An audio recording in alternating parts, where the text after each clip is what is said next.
Dr. Richter. So today we are going to do a Q&A with you. My name is Maddie Lackey, and I am a regenerative medicine consultant with Transcend Biologics. So we just kind of want to learn a little bit more about your practice and how regenerative medicine fits inside of your practice. Sounds great. So for veterinarians who may not know your work, can you briefly share your background and how you became interested in regenerative medicine? Sure. Obviously I'm a veterinarian. I've been a veterinarian in the San Francisco Bay Area for going on about 28 years, plus or minus. During most of that time, I've been practicing integrative medicine. My current practice, holistic veterinary care, we offer both Western medical care and also alternative medicine. So that might mean acupuncture, chiropractic, herbal therapy, but it can also mean things like hyperbaric oxygen, ozone therapy, regenerative medicine. To me, the way I approach medicine is I will consider any therapeutic modality that has scientific basis behind it for safety and efficacy. So, I kind of learned a long time ago that what they teach you in veterinary school is really just sort of the foundation of where one can go in medical practice. And it has created a really sort of unique niche for me professionally. And also it makes professional life really, really interesting and fascinating as well, because there's always new things to learn, always new things to find. And to me, that's where regenerative medicine sits. It's such a cutting edge technology that is, it's always changing, it's always growing. Now we're looking at regenerative medicine through the lens of longevity science, which is really something that's even more fascinating. That's probably a fairly long-winded answer to your question, but that's how I got here. And for veterinarians who are new to the concept of regenerative medicine, how would you explain it and kind of how PRP fits within it? Sure. So, I mean, the way I look at the way I look at Western medicine is with a couple of notable exceptions. Western medicine is very, very good at sort of treating symptoms. You treat for pain, you treat for inflammation. You don't always wind up treating the root cause of a problem. That's actually one of the reasons I got into alternative care, is because in many cases, alternative care is really more about treating the root problem or supporting your patient as a whole organism, to allow that organism to heal in and of itself. So regenerative medicine really, really sits in that space of, rather than cover up the inflammation but don't do anything, for example, about the osteoarthritis itself. Let's actually get to the cause of the OA, and improve that scenario. So that way there's less pain and inflammation because, in this example, because the joint is actually healthier and functions better than it used to. Yeah.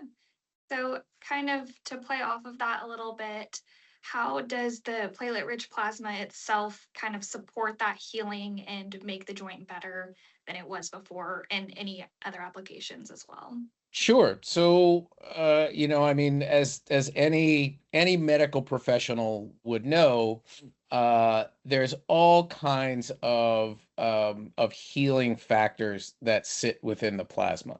So, it's platelets and it's fibrin and other factors within the plasma that allow the body to heal. I mean, that's how we heal when we're injured. Um, when you wind up having, again, say a damaged joint, damaged cartilage surface, osteoarthritis, the body doesn't really do a very good job of managing that situation. And in fact, when I was in vet school, we were taught once the cartilage is damaged or worn, then that's it. There's nothing else you can do other than manage the pain. And the reality is that's not completely true.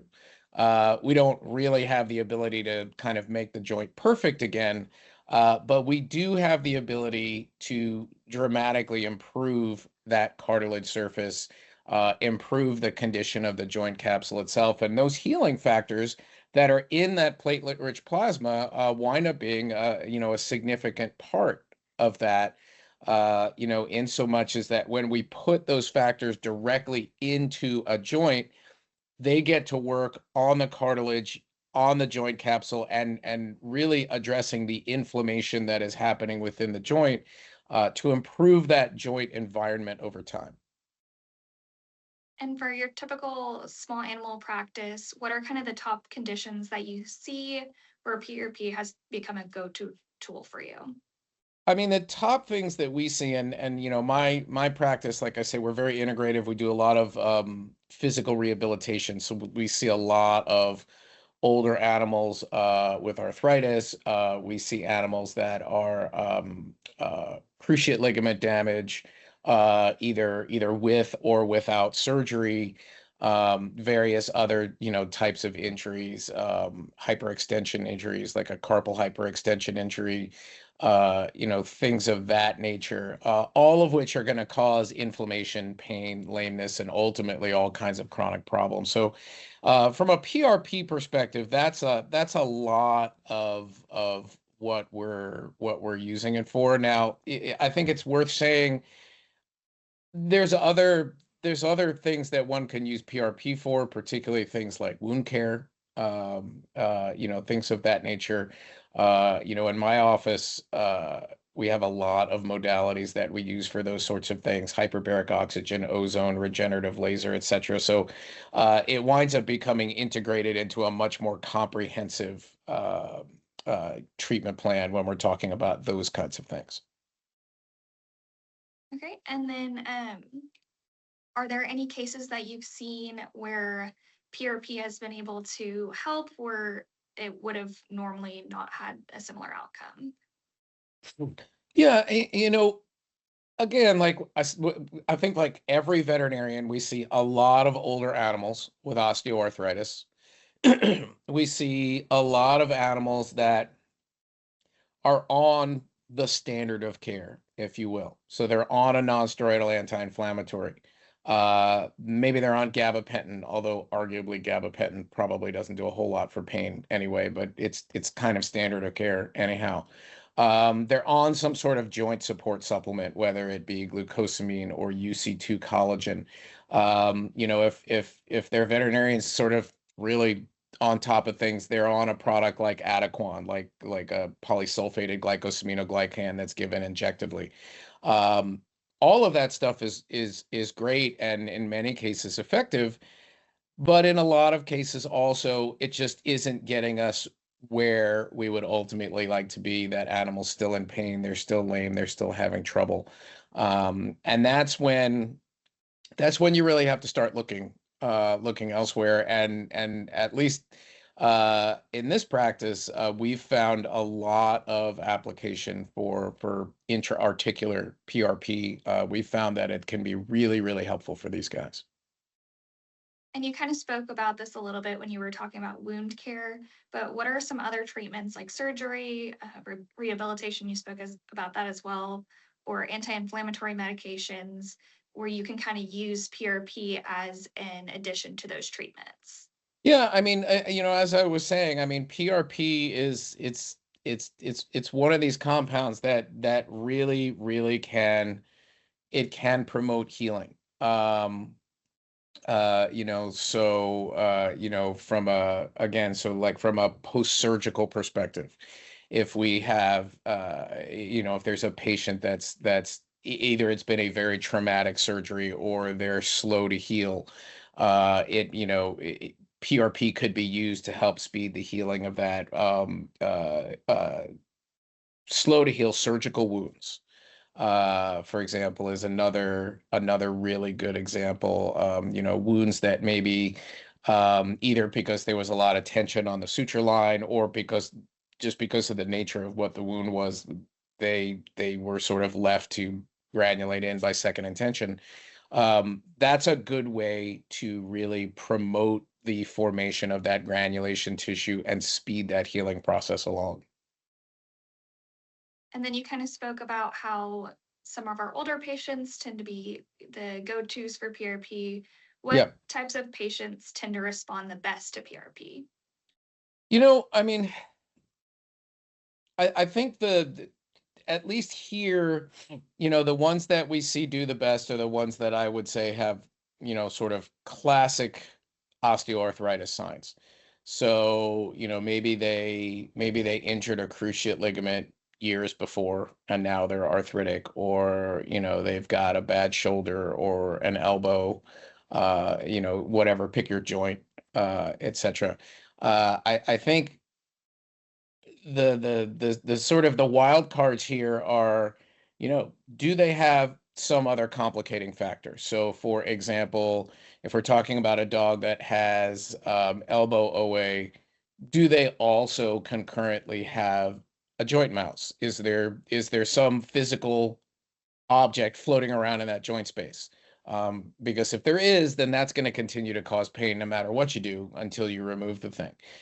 So, do they have some kind of, complicating comorbidity? But if they don't, and it's, what one might call sort of garden variety osteoarthritis, those guys tend to respond very, very well. Now, I think it's fair to say that nothing works in everybody, and sometimes we'll treat these guys and we don't get the dramatic response that we were hoping for.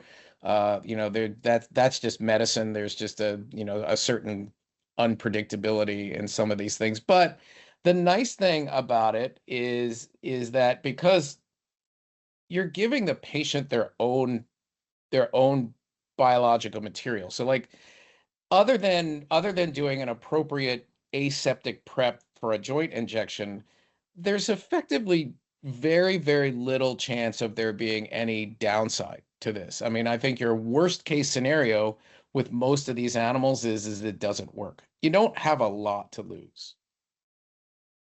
And we've kind of talked a little bit about what PRP is and how it's used. What would be your advice to any vets who are wanting to start doing PRP in their practices and they're just getting started? I think the advice I would give is number one, give some real thought to what are your current protocols for these kinds of cases, because you want to make sure that you're checking all of the appropriate boxes. I mean, as is always the case in medicine, we want to do the least invasive thing first, and work our way down that road. So like for me, it's, as these animals come in, we would make sure that they're on the appropriate joint support supplements. We would put them on Adequan. Then we're going to talk about an NSAID or some other kind of pharmaceutical anti-inflammatory or pain reliever. We've had some success with periodic injections of low dose ketamine for pain control. So, like, check all these boxes, and I mean, if you can fix this without having to do a joint injection, great.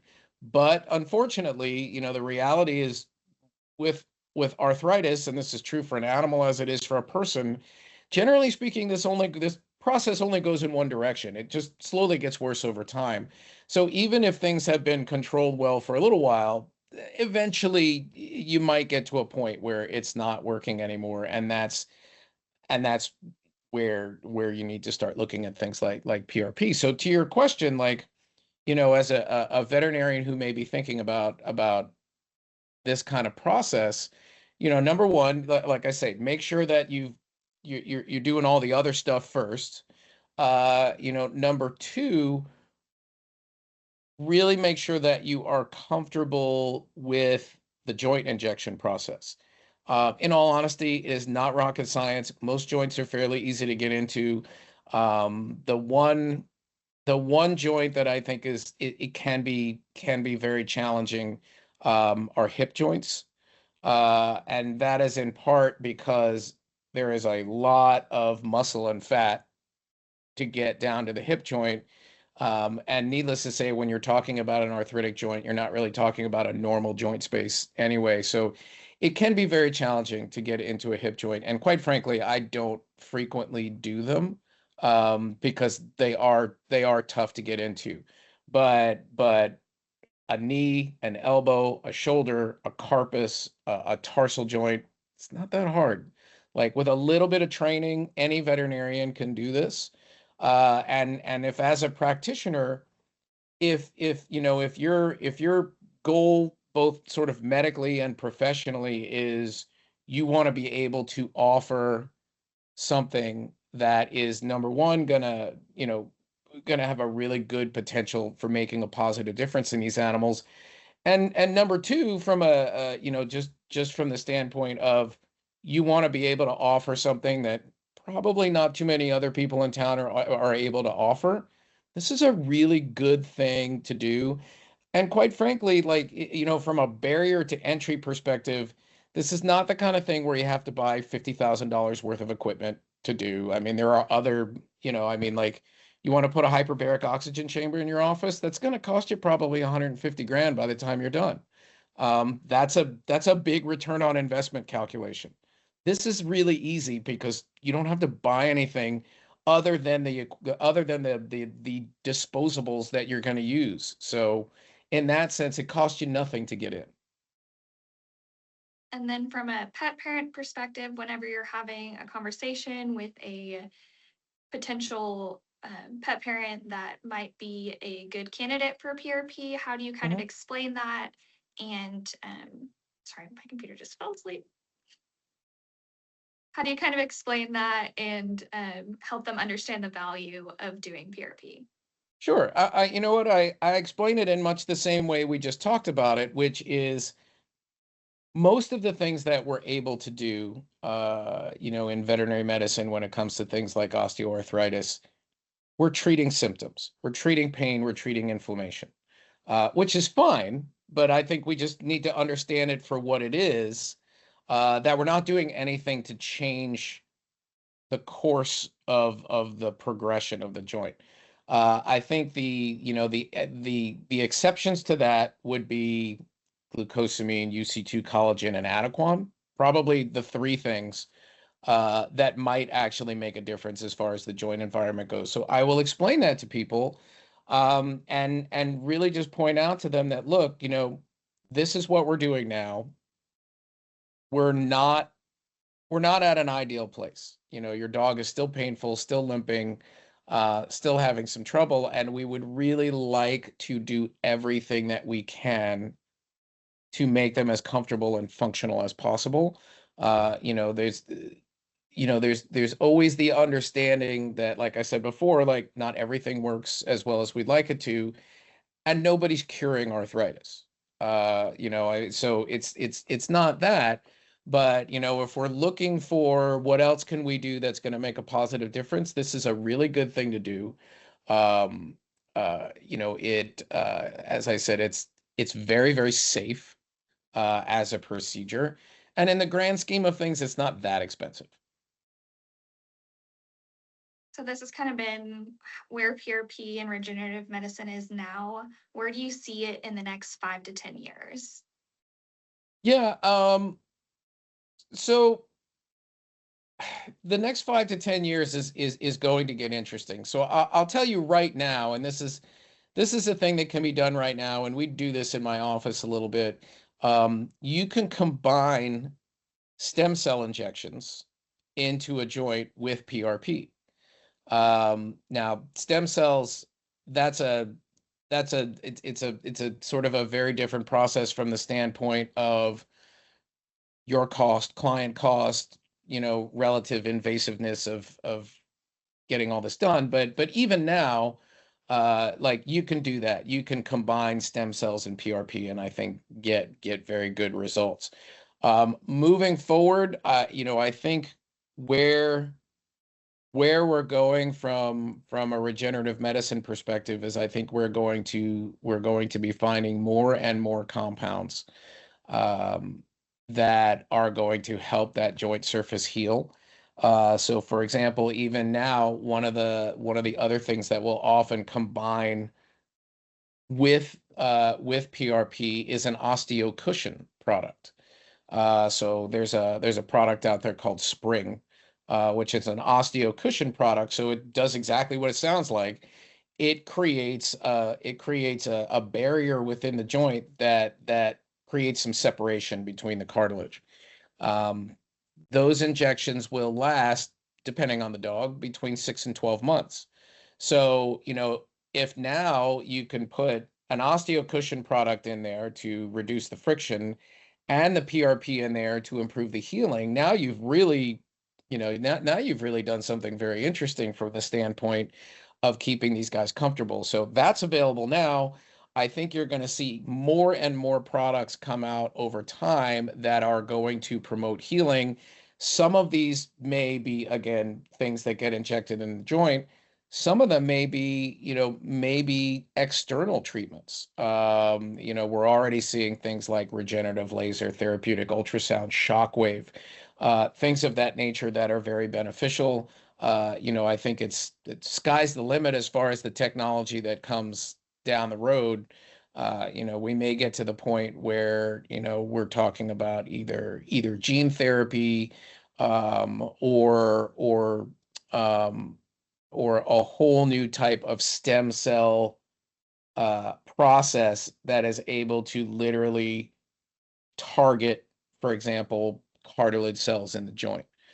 So there's a lot to come. I mean, if anybody has been sort of paying attention out there, the whole field of longevity science is just absolutely exploding in the research scene, and there's so much money being thrown at it research-wise, that I think there's a really, really great chance that we're going to see a lot of real interesting products come out soon. And then can you share a memorable case where PRP has made a meaningful difference within one of your patients? Yeah, absolutely. I mean, I have a an older Labrador that we see a lot of patients here sort of on an ongoing basis because of the physical therapy and acupuncture and things like that. So it's not uncommon for us to see patients a couple times a month. Um, so the good news about that, other than the treatment, is you get a lot of really nice check-ins with the owner, so you find out how things are going.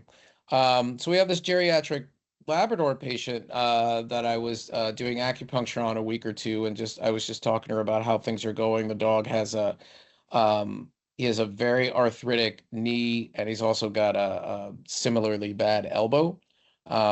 So we injected PRP and Spring into his joints, I think about 3 or 4 months ago now.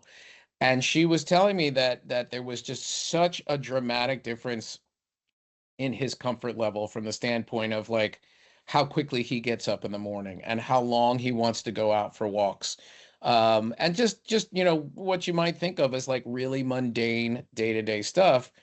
But I mean, honestly, like anybody who has any degree of chronic pain will tell you that it's the mundane day-to-day stuff that you really start to appreciate.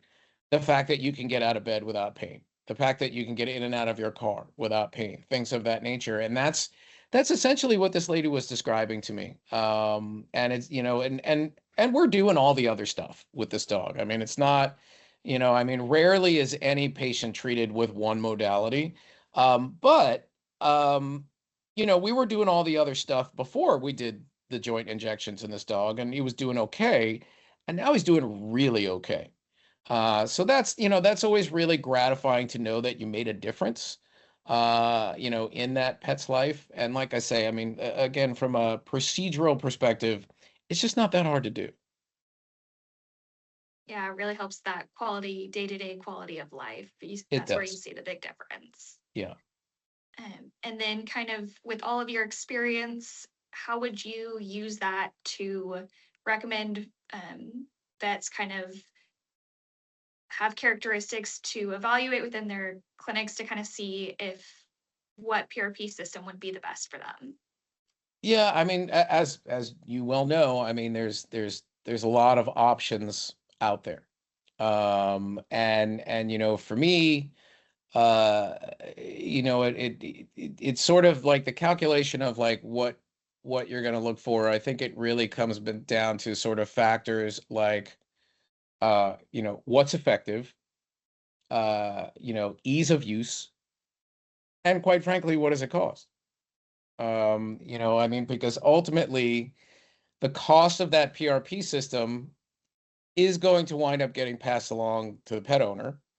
And it's going to make a difference in not only sort of what the profit to the clinic is, but also from the standpoint of the compliance with the owner. I mean, if it costs too much money, it's going to get hard to get people to agree to do it. And honestly, like that's always a really disappointing thing a little bit about veterinary medicine is that so frequently treatment decisions are made on cost, but you know, that's the reality. I will say that it has been my experience that in general, pet insurance does cover this kind of stuff. I always tell clients to check their policy and make sure because I don't ever want to promise anybody anything when it comes to insurance. But that said, in general, they usually pay. So that's a plus. So anyway, you know, does it work? How much does it cost? What's the ease of use? I mean, I think those are really sort of the three factors when you're looking at like what, in this case, what PRP system should I look at? And kind of, we have talked about the future of PRP and regenerative medicine. Um, do you believe that regenerative medicine and kind of PRP and all those other factors or systems are more where veterinary medicine is heading? I think that's more where medicine is heading, period. Um, I wrote a couple of books a few years ago, Longevity for Dogs and Longevity for Cats, and I did that because I wanted people to really get a window into where we are longevity science wise and like what you as a pet owner can do now and what to look for in the future. As far as how to help animals. And yeah, I mean, I think the deeper that we dig into this, into regenerative medicine and longevity science, the more ways that we are going to find to stimulate the body to heal. Um, Treating symptoms is fine, and I know I don't want to disparage it at all because sometimes that's all you've got. But I think anybody would agree, and you don't need a degree in medicine to have an opinion on this. Like, if you had an option to cover up the pain with a pharmaceutical or treat the source of the pain so there's no more pain to begin with, like I think we would all know which is the better of those options. And it's not a black and white thing, and I think it's going to be a long time before people will look at nonsteroidal anti-inflammatory drugs and say, well, those are completely obsolete. We're a long way from that. But that's where the science and the research is looking, is like, how do we regenerate a joint so it's just not arthritic anymore? And that way there is no more pain. That's where this is all going eventually. With everything we've talked about today, are there any last words or any specific things that you didn't get to say that you would like to talk about? Um, I mean, I think we've talked a lot about PRP. I mean, I think the other thing that I would just say to veterinary practitioners is um, keep an open mind towards stuff. Realize that as veterinary professionals, we sit in this very interesting space that unlike our counterparts in human medicine, we have dramatically more leeway to offer treatments than a physician would in human medicine. Um, partially because of liability issues and partially because of just the box that physicians are put in as far as what they are and are not allowed to do. We have way more leeway in veterinary medicine to do things to help our patients, which is great news. The other side of that coin is it puts the burden on us as the practitioner to do our due diligence to know that the thing that we're going to offer is number one, safe, and number two, has a good chance of being effective. And as I said when we started this conversation, I mean, as a practitioner, I'm always looking for new treatment modalities that have good scientific basis for efficacy and a good safety profile. And if I can check those boxes and that treatment modality is available, whether it's a hands-on therapy or something that's taken orally or whatever it may be, um, you know, that's a real gift that we as veterinary practitioners get to use.